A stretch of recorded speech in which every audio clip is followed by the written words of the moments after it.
आज मैं Facebook live में आया हूँ। ज़्यादा समय नहीं लूँगा। I just wanted to tell you कि कल रात हमारी ऑलमोस्ट 2 घंटे की मीटिंग रही विद अमित शाह।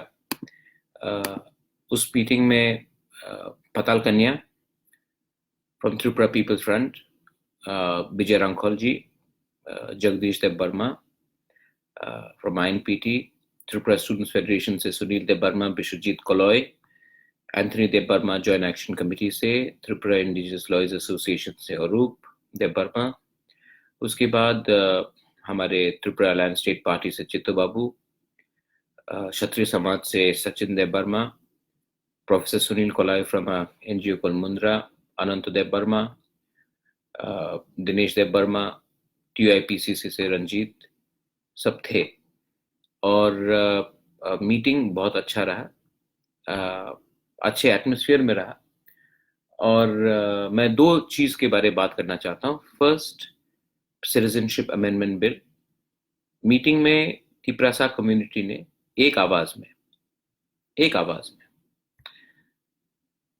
देश के होम मिनिस्टर को कहा है कि त्रिपुरा सीएबी में, त्रिपुरा नॉर्थ ईस्ट में, शायद पूरे इंडिया में सबसे ज्यादा सफर त्रिपुरा ने ही किया है, और त्रिपुरा इस समय एक्स्ट्रा बोझ नहीं ले सकता है। हम वेलकम करते हैं आपका एनआरसी, लेकिन सिटीजनशिप अमेंडमेंट बिल जो प्रेजेंट फॉर्म में है, जो हमने देखा है ड्राफ्ट, वो इस समय हमारे लिए ठीक नहीं होगा।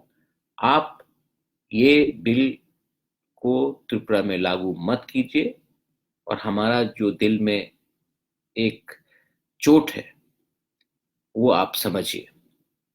उन्होंने हमारा बात ठीक तरीके से सुना, ऑलमोस्ट सबने बात किया, और उन्होंने कहा है कि वो वापस आएंगे हमारे पास। हमने कहा है कि एडीसी को आप ज़्यादा स्ट्रॉन्ग कीजिए। हमने कहा है कि हमारा जो रिप्रेजेंटेशन है असेंबली में बहुत कम है, उसको ज़्यादा कीजिए। दूसरे लोगों ने कहा कि मतलब सबका अपना एक पॉइंट था, लेकिन मुझे एक बात का बहुत खुशी है। विजय रांखोल जी हो, पटल कन्या हो, मेवार कुमार जमत्या हो, एंथनी देव वर्मा हो, चित्तो बाबू, हमने सब ने एक ही आवाज में बात किया। हमने सब एक आवाज में बात किया और एक कंसेंसस था। और एक बात बहुत अच्छा है जो आपको जानकारी में आना चाहिए। होम मिनिस्टर ने हम सबको अश्योरेंस दिया है कि ब्रू रियांग इशू में वो हमारे ब्रू रियांग कम्युनिटी को पट्टा के साथ जमीन देंगे, विथ द सेम पैकेज जो मिजोरम में मिल रहा था त्रिपुरा के अंदर। वो उन्होंने, होम मिनिस्टर ऑफ इंडिया ने हम सबको आश्वासन दिया है। हमारे मुख्यमंत्री बिप्लब जी भी वहां में थे, रेवती त्रिपुरा भी था वहां में, हमारे एमपी। हमारा एक डिमांड रहा है कि हमारे रियांग भाई बहन वो त्रिपुरा के हैं, उनको इतने खराब कंडीशन में मत रखा जाए, मिजोरम उनके मर्जी के खिलाफ मत भेजा जाए।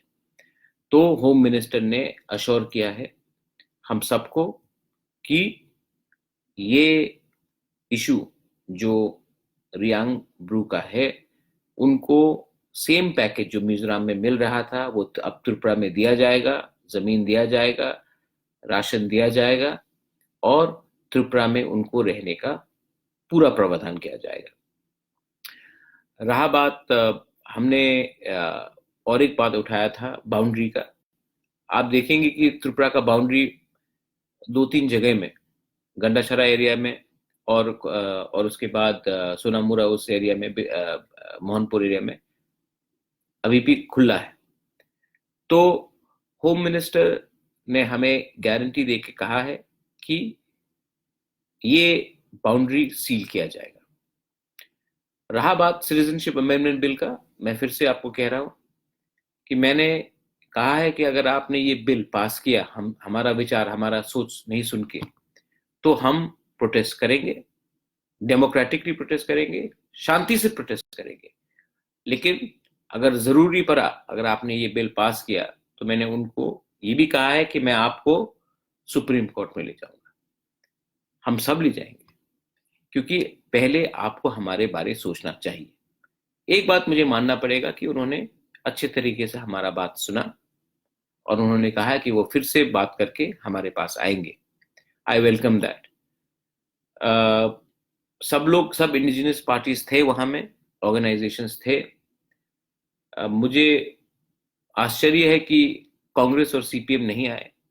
जहां तक मुझे लगता है कि अगर मैं अपने प्रीवियस पार्टी के बारे, कांग्रेस के बारे में बोलता, तो कांग्रेस को अटेंड करना चाहिए था, और अटेंड करके ओपोज करके, सीएबी को ओपोज करके तब वॉकआउट भी कर लेते तो प्रॉब्लम नहीं था। लेकिन आपने अटेंड ही नहीं किया। आप त्रिपुरा भवन के सामने ओपोज करोगे, लेकिन जब अमित शाह के सामने आप जाकर ओपोज नहीं करोगे। मैं कहता था कि आप जाकर राइटिंग में आप ओपोज करते और उसके बाद आप वॉकआउट भी कर लेते, किसी को आपत्ति नहीं होता। लेकिन आपने ये नहीं किया। ये गलत बात है मुझे लगता है, क्योंकि कल अमित शाह बोल सकता है, हमारा होम मिनिस्टर देश का, कि मैंने तो इनको निमंत्रण दिया था बोलने के लिए, वो तो आए ही नहीं। तो हम सोल्यूशन चाह रहे हैं और बहुत लोग पॉलिटिक्स करना चाह रहे हैं। तो ये बात है। यस, अगर आपका कोई और क्वेश्चंस हो तो प्लीज कहिए, लेकिन हमारा संघर्ष जारी रहेगा, थांचा रहेगा, तो हम लोग कुछ कर सकते हैं। रियांग इशू में तिपरासा ने थांचा किया अपने रियांग के लिए। कोई देव बर्मा, कोई कोलोय, कोई रांगखोल, कोई उच्चोय, कोई जमातिया, कोई नोआतिया बन के नहीं, तिपरासा बन के हमने अपने रियांग का हेल्प किया। अगर हमने थांचा ऐसा रखा तो सोल्यूशन निकलेगा। अगर थांचा नहीं रहा तो प्रॉब्लम रहेगा। मैंने अपने फेसबुक में एक चिट्ठी भी लिखा है, I have written a letter to Amit Shah memorandum, वो आप जाके देख सकते हैं। मैंने कहा है कि हमें रेगुलरली बुलाया जाए, और मैंने ये भी डिमांड किया है कि हमारे जो सीट्स है उनको इंक्रीज किया जाए। असेंबली में 20 सीट तिपरासा के लिए काफी नहीं है, हमको और ज्यादा सीट चाहिए। हमने बहुत सैक्रिफाइस किया है, हमने बहुत झेला है, और नॉर्थ ईस्ट में किसी स्टेट ने इतना नहीं झेला जितना त्रिपुरा ने झेला है। इंडिया में किसी ने इतना नहीं झेला होगा जितना त्रिपुरा ने झेला है। तो हमें हिस्टोरिकल करेक्शन करना चाहिए, और हमको असेंबली और एडीसी में एक्स्ट्रा सीट्स चाहिए। और एडीसी को आप 6 शेड्यूल को स्ट्रॉन्ग करके लैंड राइट्स एडीसी का स्टेट गवर्नमेंट से बाहर निकालकर एडीसी के अंदर लाइए।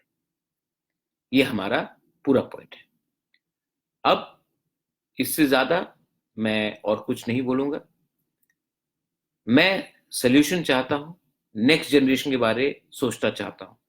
मेरे दिमाग में इस समय पॉलिटिक्स या इलेक्शन नहीं है। मैं तिपरासा और दोफा और त्रिपुरा का भला चाहता हूं। मैं देश को प्यार करता हूं, मैं देश का भला चाहता हूं। आप इसको समझकर जो लोग जो भी कुछ कह रहे हैं गॉसिप, उसमें मत जाइए। Most important is that we need to be united. We need to work together as a Dopha. If we unite, you see what happened in the Riang issue. If we unite, we will go ahead. If we keep on fighting with each other for egos, for petty things, for starting one organization, one against another, we will not progress. So I'm appealing to all the youngsters. Most of you all are young. Go and talk to your leader and say, आपका time तो गया, your time is gone, this is your generation, and your generation needs to think differently from the previous generation. Because the previous generation, जो पिछला generation था, वो United नहीं था, ego था। इसके लिए आज हमारा परिस्थिति ऐसा है। आप अपने लीडर को बोलिए कि ये हमारा समय है, यंग जनरेशन का समय है। हमको आपके समय, समाज के टाइम के संग अलग सोचना पड़ेगा, क्योंकि हमारा भविष्य खतरे में। यही मैं कहना चाहता हूं। तो 3 मुद्दा था। फर्स्ट, सीएबी, हम प्रेजेंट फॉर्म में एक्सेप्ट नहीं करने वाले हैं सीएबी को। सेकंड, रियांग ब्रू इशू में जमीन, पट्टा, पैकेज हमारे रियांग भाई बहन को त्रिपुरा के अंदर अब दिया जाएगा। थर्ड, बाउंड्री को पूरा सील किया जाएगा। फोर्थ, कमिटी बनेगा जिसमें हमारा डिस्कशन होगा आने वाले दिन में, हमारा संख्या कैसा बढ़ा जाए असेंबली में, एडीसी में। लैंड लॉज को आपको 6 शेड्यूल के अंदर लाना पड़ेगा। तो ये सब बात हुई है, और भी बात होंगे। और मैं आशा करता हूं कि अगर हम एक आवाज में बात करें तो दिल्ली हमारा बात सुनेगा। और रहा बात पॉलिटिकल पार्टीज का जो बॉयकॉट कर रहे हैं, जो भवन के सामने ही आंदोलन करते हैं, कभी कभी आप नेशनल पार्टी से, लेकिन कभी कभी लोकल इश्यूज को भी उठाइए। मैं जानता हूं कि आपको दिल्ली से आदेश आता है क्या करने के लिए, लेकिन त्रिपुरा में आपको मैं फिर से कह रहा हूं कि कांग्रेस पार्टी को मीटिंग अटेंड कर कर अपोज करना चाहिए था सिटीजनशिप अमेंडमेंट बिल राइटिंग में, और उसके बाद वॉकआउट कर लेते। लेकिन आप नहीं गए। कल अमित शाह को आपने मौका दिया है कि मैंने निमंत्रण दिया था और आप आए नहीं। मैं ये कहना चाहता हूं, बेलाय बेलाय नो हम्बाय, खुलुंका, धन्यवाद, थैंक यू।